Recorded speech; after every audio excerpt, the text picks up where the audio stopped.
It's come to my attention that there's been a lot of discourse about Ace Attorney that I definitely have missed out on. Now, something came up from somewhere. It doesn't matter. I won't even bring it up. It's totally nothing. It's totally nothing. It doesn't matter. But it really got me thinking about Apollo Justice of all games. I don't even know where that could come from. I don't know how, but it really just makes me want to talk about it. So why don't we do that, shall we? The Apollo Justice trilogy released a few months ago. In it, we got all 3 Apollo games. We got Apollo Justice, Ace Attorney. We got Phoenix Wright, Ace Attorney, Dual Destinies, Apollo's second masterpiece. And finally, we have Phoenix Wright, Ace Attorney, Spirit of Justice. The conclusion to Apollo's storyline. It's with this trilogy that we can really see how far everyone's favorite lawyer has come. And it's with the recent discourse from the wider community that I will not mention in this video, but I'm sure they're listening, that we can really appreciate his legacy. That's why I think it's time we take an extensive look at where it all began. Apollo Justice, Ace Attorney. From the start of the game, it's clear that this is a story about passing the torch onto the next generation. Phoenix Wright being the first defendant and slowly transitioning into Apollo's mentor is meant to bring Apollo up as his replacement for this series. From then on, each case introduces pairs of characters just like this one, where we get this idea of this change in the status quo. In case 2, Walkie Kitaki struggles with carrying on his family's criminal name, while his parents just want to move on from it. Case 3 is a twist on this, where Clavier has to say goodbye to one of his old friends and band members. He has to let go of the past to keep moving forward. Finally, in case 4, we cap off the game with this idea of the older generation getting surpassed by the newer generation. Apollo's case in the present is being compared with Phoenix's case in the past, where Apollo ends up winning and he ends up failing and losing his badge. Vera Misham is the next line of forgers up from her father.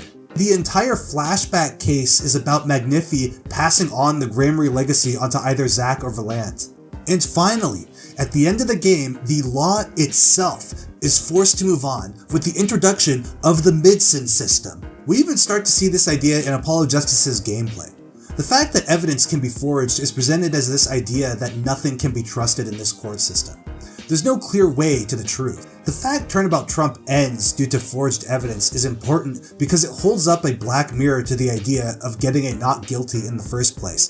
If evidence is everything in court and evidence is a lie, then that means the court is also a lie. The win is a lie. The game tries to shift its focus toward human nature. Perceive exists because it's something that goes beyond evidence. It's a level of honesty that can't be found through words alone. The Midson system and its jury provide a human element to the courtroom because they're divorced from the rigid evidence structure that the courts relied on up until now. Obvious culprits can now be caught even if definitive evidence is missing because it once again trusts an intuition that goes beyond evidence. It trusts common sense. When we look at Apollo Justice Ace Attorney, we see the building blocks for the future of this series laid out across 4 cases. So it all begs the question, how did it all go so wrong? When I look at Apollo Justice, I don't see a game that managed to surpass the older generations of games like it presents itself. What I see is a game that's actively held back by the flaws of its past. It tries to innovate on bad ideas, but instead of improving them, it regresses on them instead. The clearest example of this utter failure from Apollo Justice is Perceive. The premise of finding the witnesses' tells is presented as this unavoidable lie detector test. It's a method of proving things in court that goes beyond forgery. In practice though, it just isn't.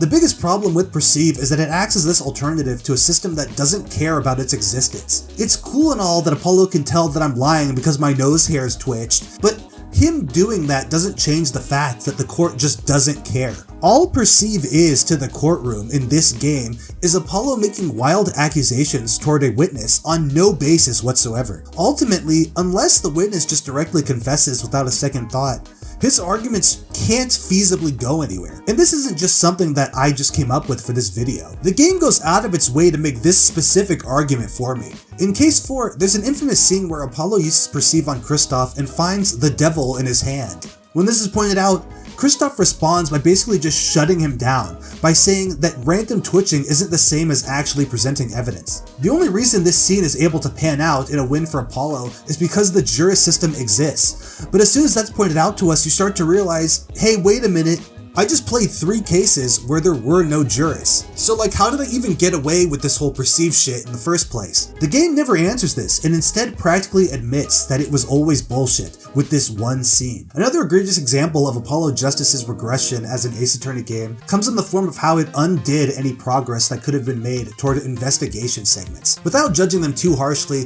let's look at what the mainline trilogy identified as problems with these portions of the games and how it tried to fix them. In Ace Attorney 1, investigations were bare-bones point-and-click adventures where you had to find the right thing to show to the right person at the right time.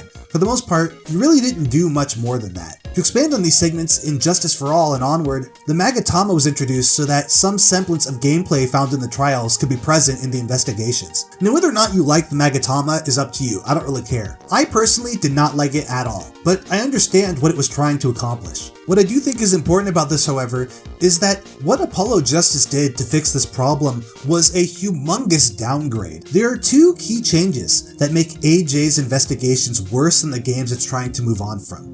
The first is a removal of the Magatama up until the end of the game.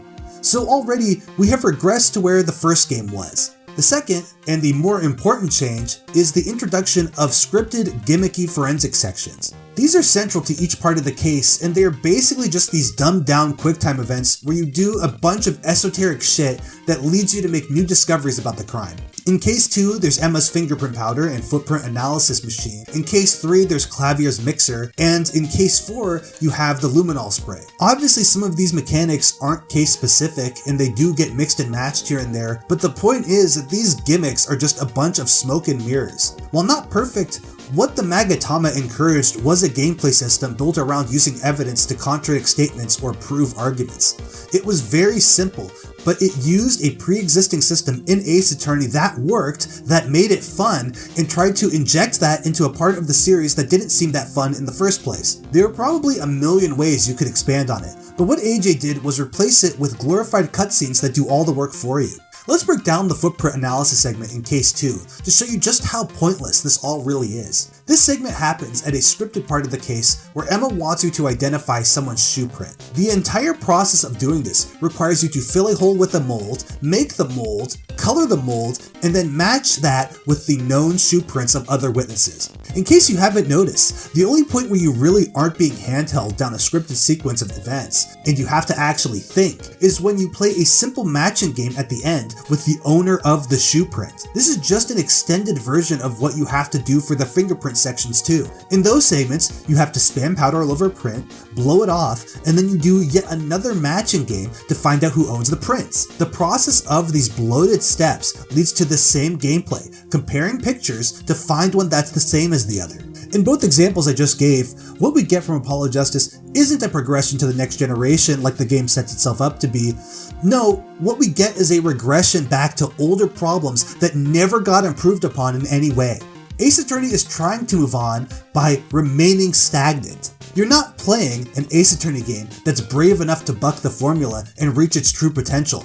You're playing a game that's derivative of itself while pretending it's not. It's from its unwillingness to improve that we see another area of Apollo Justice start to crumble. The uniqueness of certain characters and cases start to become undone as they too start to become reduced down into specific roles and gimmicks. Clavier is a very unique prosecutor for this series writing-wise, if you look at all the other ones that came before him. Edgeworth, Manfred, Franziska, and Godot are all positioned as these obstacles Phoenix has to overcome in their respective games. Clavier is nothing like that. He's probably the only prosecutor who's the most cordial with the defense attorney out of any game. His relationship with the lead detective Emma is one where she doesn't even want to cooperate with him in the first place. There are a lot of opportunities here for something new to come from him and his interactions with Apollo and the main cast that get completely thrown to the wayside because this game wants to be just another Ace Attorney game. At the end of the day, it doesn't matter how many one-liners him and Emma share between each other because the system he's operating in hasn't changed for the past several years. His dialogue as a prosecutor will forever ultimately be confined to a specific set of responses he must give to keep the case moving because that's how the Ace Attorney mysteries are written. When Apollo makes a bad argument in court, Clavier can refer to him as Air Forehead as much as he wants, but it won't change the fact that he's going to follow it up with an evidence prompt 2 seconds later. He becomes just another character to fit into yet another role that's always existed within these games. He's just another prosecutor. When you see just how dirty Clavier was done because of AJ's laziness, you start to see where other characters start to suffer as a result. Let's talk about Trucy Wright. She is probably one of the most important characters in Apollo Justice because of how tied in she is with Phoenix's backstory. She's a magician that can see through others, but no one can see through herself except for Phoenix. The minute she shows up and it's revealed that she's Phoenix's daughter, you're hit with like a million questions. How could Phoenix Wright have a daughter? What happened? Trucy has a lot going for her in this game, but all that potential starts to become really shallow when you realize that she doesn't provide any uniqueness to this game outside of just being another assistant character. Ask yourself this. Outside of one tutorial Trucy gave, would it matter if she was replaced with literally any other character in your assistancy? What would change if it was just Phoenix the whole game? You could argue some of the flavor text he gives would be different than Trucy, but ultimately, they have to fulfill the role in the gameplay of being the assistant, which is giving minor hints when it's convenient to prevent you from getting stuck.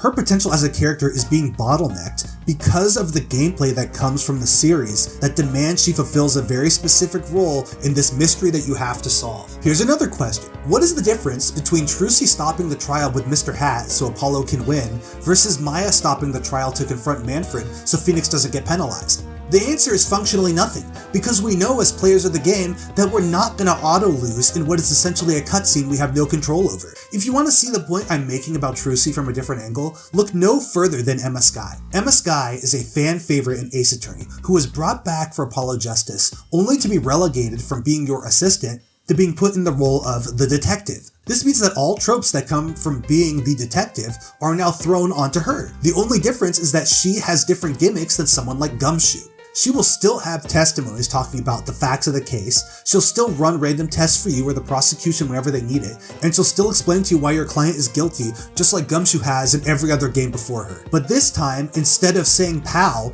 she'll just eat snackoos and force you into forensics gimmicks because she did so in Rise from the Ashes. I'm not saying that Emma Skye, Trucy Wright, or Clavier Gavin have no value as characters. I'm saying that their value as characters is getting diminished by the fact that Apollo Justice is a lazy continuation of this series in such a way where all their unique traits come secondary to the roles that they get pigeonholed into. What the original Ace Attorney trilogy did was establish a formula for the first time and execute that formula as well as it could over the course of 3 games. It took the time to try and improve itself from its gameplay in Justice for All to its writing in Trials and Tribulations. Each game tried something new. When I look at Apollo Justice, the new fresh start for this series, all I see is the same shit I saw before. Now let's hypothetically say I was named something after Apollo Justice. Again, totally not related to any recent debacles with someone I won't name, totally not that. It's completely unrelated.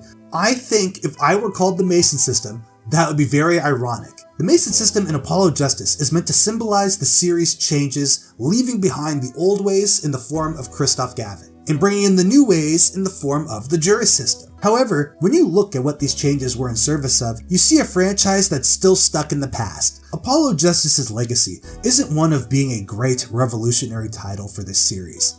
Its legacy will go down as being just another Ace Attorney game. It isn't bad, but it isn't quite good. In fact, one could say it's somewhere in the middle.